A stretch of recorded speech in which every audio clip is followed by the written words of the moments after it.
y de abogado, ¿no? Desde la psicología social y del derecho. ¿Cómo interpretás esto? Qué jodido tener eso a mostrar. Bueno, ahora se me hace más complejo, tengo que tratar de verlo desde los dos lugares. Primero, y complementando lo que vos decías sobre el principio de sí, viviendo estas relaciones, yo creo que no hay que olvidar, porque es muy importante, la participación de Argentina como el primer país latinoamericano que lo invitan a ser miembro del primer Congreso Mundial de Salud Mental que se hace en 1902, precisamente en la ciudad de Ámsterdam. Hay un médico, también abogado. Yo tuve a alguien de su familia y de su apellido en la Universidad de Buenos Aires, de docentes, hablo de los Ramos Mejía. Es uno de los Ramos Mejía, tal vez el más importante, el que es nombrado por el gobierno de la época para participar en ese congreso. Y su tesis, si alguien no me cree, porque no creo que eso esté en disputa, pero si quieran informarse más, pueden buscar primera tesis argentina sobre salud mental, Congreso Mundial de Psiquiatría, Ámsterdam, 1902. Porque la tesis de él es ¿quiénes son los locos en la Argentina? Y que demuestra el pensamiento que es, como muy bien ha estado diciendo Mariano, que es también la base, la idea, base de la materia que transforma estas conductas que llega hasta el día de hoy en la boca del señor gobernador.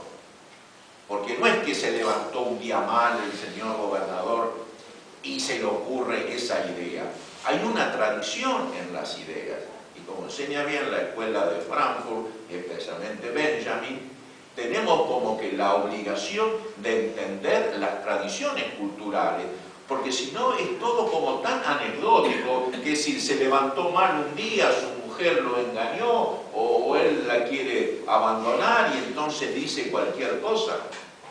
Lo vemos porque le dan plata, que puede ser o no, pero eso es como lo complementario anecdótico.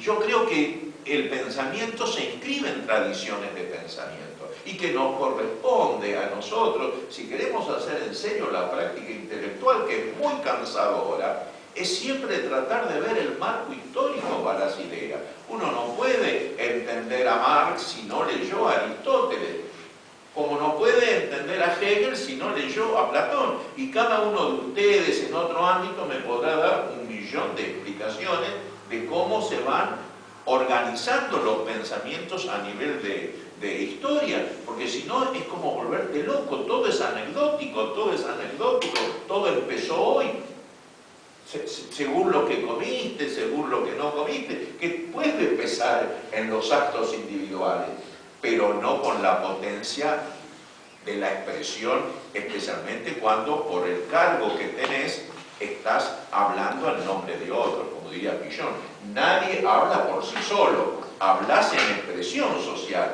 por 1, por 2, por 50. Cuando alguien dice a estos chicos hijos de puta que están acá en los barrios pobres de Río Cuarto, no los vamos a dejar que pasen del círculo imaginario. Hoy me entero que la gente de filosofía de esta universidad va a hacer un acto, porque yo estoy al tanto ya, porque vengo cada tanto aquí, que ya hace años se está denunciando que a los chicos de los barrios no los dejan pasar de golpe. Ahora, eso expresa un pensamiento, no es que vino así porque sí. Cuando en Pilar, un barrio muy aristocrático en la provincia de Buenos Aires, estuvo en disputa levantar un muro para que la gente de una villa cercana no pudiera pasar a la otra parte de la ciudad, de Pilar.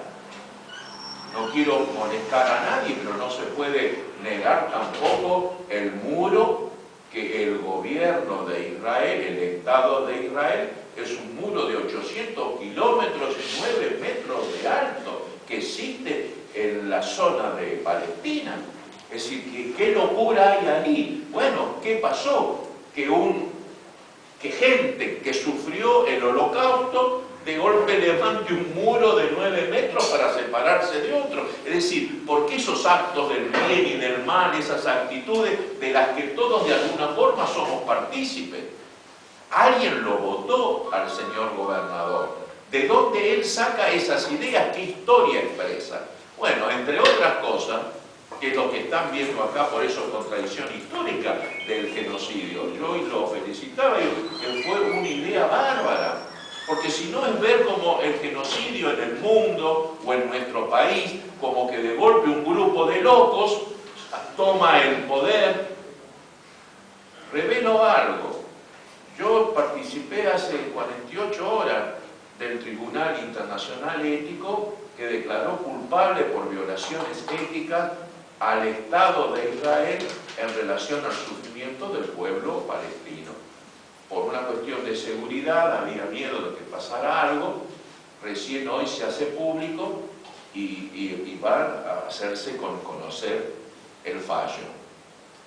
Y me he enterado de cosas muy, muy terribles que además expresan la contradicción que él plantea. Adorno dice, después de Auschwitz no puede haber poesía, y la hubo, y después de que el mismo pueblo que sufrió, aunque ahí también hay distinción, porque en el Estado de Israel de hoy, un apelito que dio los datos de religión judía explicó muy bien que los descendientes del genocidio no viven ahí, que especialmente toda la gente joven que viene no tiene ninguna historia ligada, son más bien todos corrientes religiosas que no tienen nada que ver con la tradición incluso de izquierda del pueblo judío, que tanto ya votado. Pero una cosa son los estados y otra cosa son los gobiernos. Por eso yo me opuse,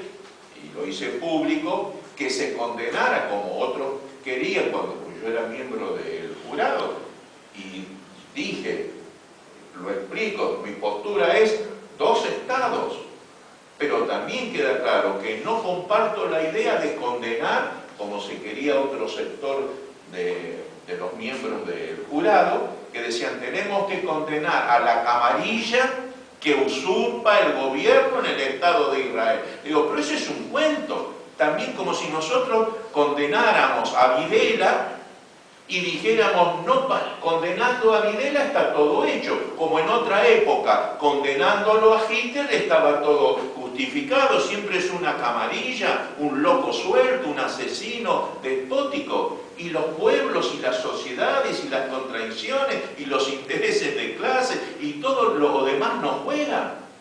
Yo dije, no. Ese es un Estado, el Estado de Israel es el que firma esas cosas, el que no acata las resoluciones.